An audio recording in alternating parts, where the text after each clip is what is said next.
Assalamualaikum warahmatullahi wabarakatuh. Perkenalkan, nama saya Eis Novita Ratnasari. Saya mahasiswa profesi dietitian. Di sini saya akan mereview artikel tentang nutrigenomi. Untuk artikel review sendiri berjudul tentang Supplementation of Jujare Berry Modular Range Epigenetic Market in Monotis from Obese Adult a Double-Blind Randomized Trial oleh Santamarina et al. Tahun 2018. Untuk latar belakang penelitian ini sendiri, artikel ini berjudul tentang Supplementation of Jujare Berry Modulate Epigenetic Market in Monotis from Obese Adult a Double-Blind Randomized Trial yang dilakukan peneliti ini mengenai suplementasi jujare berry yang memodulasi profil asam lemak, serum, dan epigenetik sebagai penanda pada monosit manusia dewasa yang mengalami obesitas. Artikel ini dipublikasi di jurnal Nutrient dan ditulis pada tahun 2018 dan sudah disitasi sebanyak 16 kali berdasarkan Google Scholar dan sebanyak 1 kali berdasarkan PubMed. Penelitian ini dilatar belakangi oleh adanya efek jujare berry yang memiliki kandungan gizi yang tertinggi dapat menjadi modulator epigenetik yang potensial. Jujare berry ini juga meningkatkan profil asam lemak serum pada kadar asam lemak tak jenuh, tunggal atau MUFA dalam memodulasi epigenetik mengikat serum protein 2 pada monosit dewasa yang mengalami obesitas. Suplementasi buah jujare memiliki mekanisme epigenetik yang diperlukan untuk mengatur mekanisme modulasi dan untuk memfasilitasi penetapan strategi pengobatan dan pencegahan obesitas dan penyakit penyerta melalui epigenetik.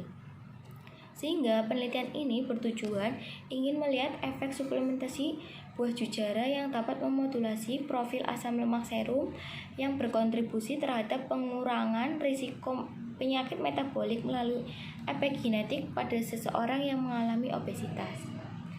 Untuk metode penelitian ini dilakukan di Brasil dan melibatkan 27 responden yang mengalami obesitas dengan BMI 30-39,9 kg per meter kuadrat yang berusia 31-59 tahun di Universitas Federal de São Paulo, Platform Brasil.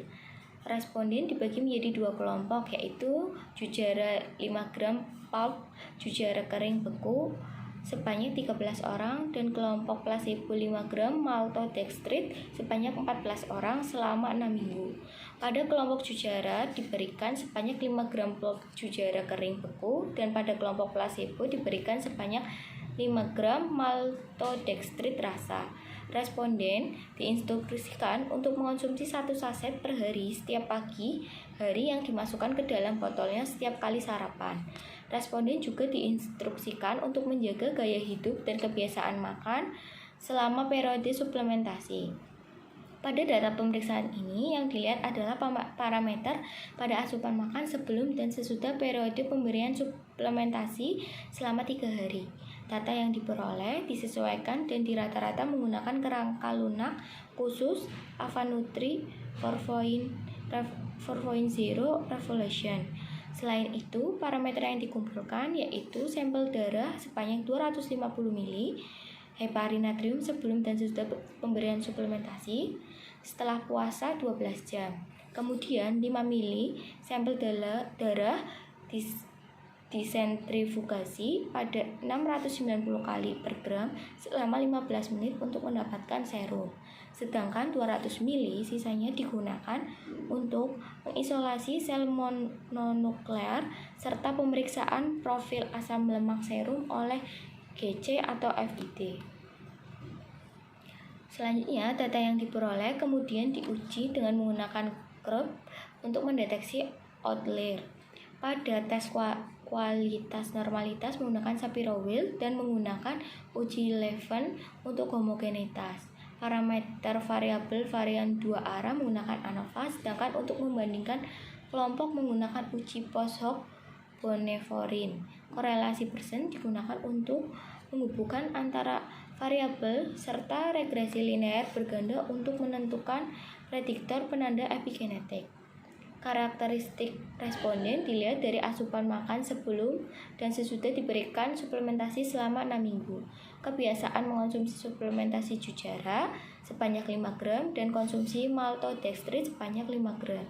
DNA genotip dalam memodulasi mekanisme melalui epigenetik. Genom manusia mengkodekan 5 DNMT berbeda, yaitu berupa DNMT1, DNMT2, DNMT3A, DNMT3B, dan DNMT3L. Khususnya DNMT1 dan DNMT3A dan DNMT3B dikenal mengkatalisis penambahan perubahan tanda metilasi pada DNA genom dikaitkan dengan suplementasi Jujara. Untuk hasil penelitian ini menunjukkan tidak ada perbedaan asupan makan antara kelompok eksperimen atau antara periode evaluasi pada pencatatan diet yang dilaporkan sendiri selama 3 hari untuk memperoleh asupan energi dan nilai proporsi zat gizi makro yang dikonsumsi oleh para responden pada sebelum dan sesudah diberikan suplementasi, serta tidak ada perubahan BMI, massa tubuh, dan lingkar pinggang antara kelompok sebelum dan sesudah diberikan intervensi. Pada pengukuran profil asam lemak serum sebelum dan sesudah diberikan suplementasi, adanya peningkatan profil asam lemak pada kelompok Jujara. Terlihat penurunan SSFA atau jumlah asam lemak jenuh yang terdeteksi dalam serum kelompok Jujara dibandingkan dengan kelompok placebo setelah diberi suplementasi. MUFA atau jumlah asam lemak tak jenuh tunggal yang terdeteksi dalam sampel peningkatan pada kelompok Jujara dibandingkan dengan placebo setelah diberikan suplementasi. Perubahan ini terutama terkait dengan peningkatan asam lemak C16, 1N7 dan C618, 1N9 setelah asupan Jujara. SPUFA W3 jumlah asam lemak tak jenuh ganda W3 meningkatkan setelah suplementasi Jujara. Selain itu, rasio W6 sampai W3 juga meningkatkan seiring dengan peningkatan kadar W3 pada kelompok Jujara setelah dibandingkan dengan pengukuran awal.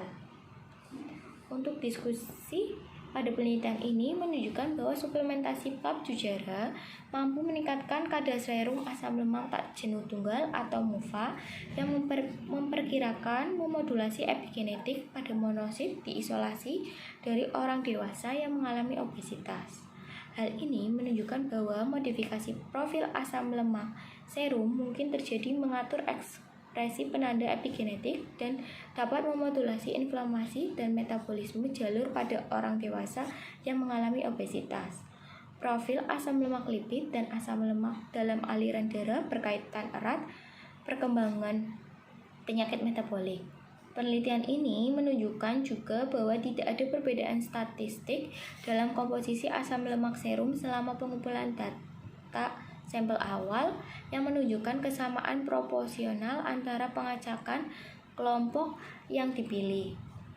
Setelah suplementasi periode dapat dimungkinkan untuk mengganti pengurangan asam lemak jenuh atau SFA pada kelompok Jujara. Selain itu juga terjadinya peningkatan total MUFA yang bersirkulasi setelah pengobatan, terutama disebabkan oleh palmitoleat.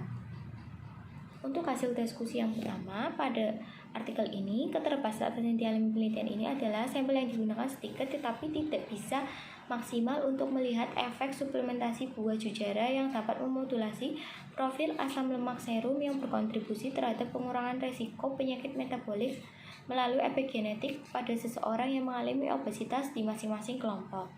Yang kedua, penelitian berharap adanya penelitian lebih lanjut untuk memverifikasi hubungan antara peningkatan serum MUFA setelah pengobatan dengan memodifikasi epigenetik lainnya serta analisis lebih lanjut mengenai mekanisme epigenetik yang diperlukan untuk mengatur mekanisme modulasi dan untuk memfasilitasi penetapan strategi pengobatan dan pencegahan obesitas dan penyakit penyerta melalui epigenetik. Sekian presentasi dari saya, kurang lebihnya mohon maaf. Wassalamualaikum warahmatullahi wabarakatuh.